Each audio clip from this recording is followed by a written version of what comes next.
Our group was to focus on what universities can do, and like good professors and journalists, we didn't exactly follow the instructions we were given. I hope that won't make it worse. It may make it better. We have 3 recommendations, but these recommendations are cast in terms of how one might think of the problem of getting these issues insinuated into universities.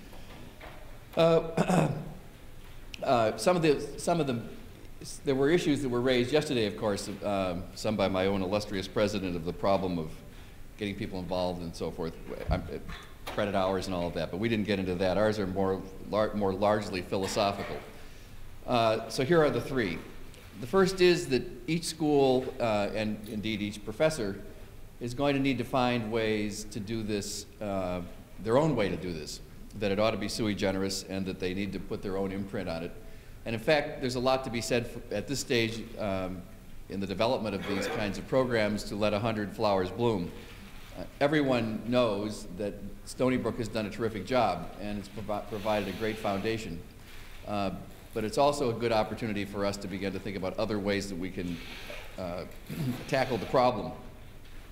The second is that our admonition was, how do we make this move forward briskly or quickly?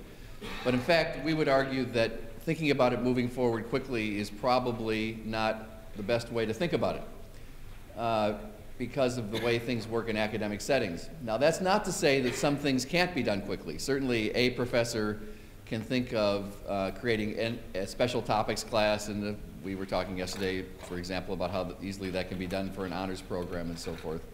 But basically, if you want to create a program that's going to work over a long time, you have to have the patience to get it involved, to get people on campus to work on it and want to make it theirs. And if you shove it down their throats, it won't work. I'm always reminded of Robert Hutchins, who was the famous president of the University of Chicago and did many great things. And when he was getting toward the end of his time there, he said one of the big problems he had was that he thought just getting a 51% faculty vote was enough.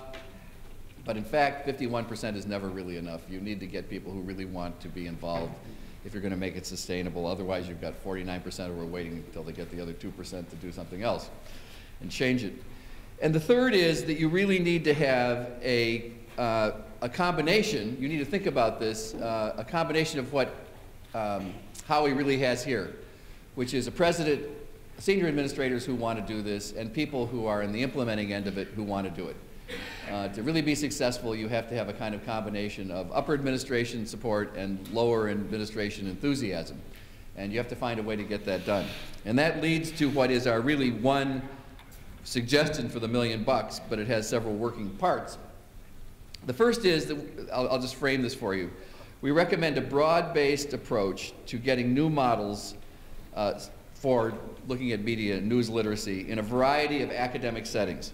The centerpiece of this, of course, is still news, but we think that this can be put, this concept of news can be put in a number of different bottles. That is, a number of different disciplines. And we thought of, frankly, every discipline you can think of, from the social sciences to the natural sciences, to law, to history, humanities, and so forth. So how would this work? Well, the idea we had was to invite, find, select several institutions. We think you would need at least 2, but you could have more. You need 2 because you have to have, if you're going to develop this as a template, you need to have a large research institution and probably a smaller liberal arts school to be at least 2 of those types to be in the laboratory, but you could have 2 of each or whatever. And then what they would do is they would put forward proposals, which would be the criteria essentially upon which they'd be selected, to come up with models for how you would teach news literacy in the sciences, how you teach it in journalism, I mean obviously in journalism, but with journalists, how you teach it in the humanities and so forth. These course materials would then be used, and this is one of the ways that Howie's operation would come into play, would be, of course, put on a clearinghouse here so they could be used by other institutions. We even thought of an idea that I think actually is a very intriguing one, which is there's a book out called How Mathematician Reads the News. Who was the author of that, Tom? Paul is right.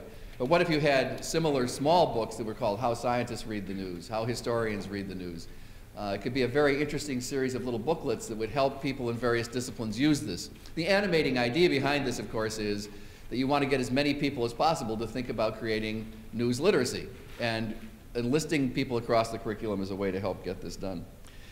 Now, that was really what I've said so far deals with what's really involved in our first two recommendations, which were that you need to let a lot of different models come forth, and that you can't do it quickly. That, in other words, you have to get a campus and give them time and resources to begin to really think about this in a collaborative way, and that takes time.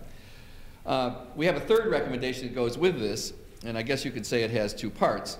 The first is that any institution that agreed to do this or that was selected would commit that the senior people on campus, the president, provost, that kind of thing, would agree to go to training so that they would understand what this was all about, so that they'd be willing to undergo a couple of days of this, so that if they really wanted the money, there'd be a price, and that would be one of the prices.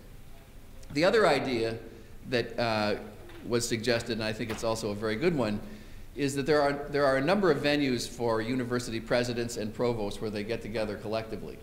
And it wouldn't be a bad idea to have Howie do, of course, a Reader's Digest version, if you excuse the mixed metaphor. Well, you're going to have to talk even faster, Howie, to make that work. And I know Marcy's on you about that all the time. But to take this on the road and use this as a way for them to see what the possibilities were. And it might be a good way, if we were actually going to pursue this idea, to get the idea out there so that if they wanted to compete for it, it would be those senior people who went back to campus and said this was a good idea, rather than just some faculty member that's trying to persuade people up the food chain. So that's the idea. Anybody on my committee have any emendations they'd like to throw out quickly? All right, thank you very much.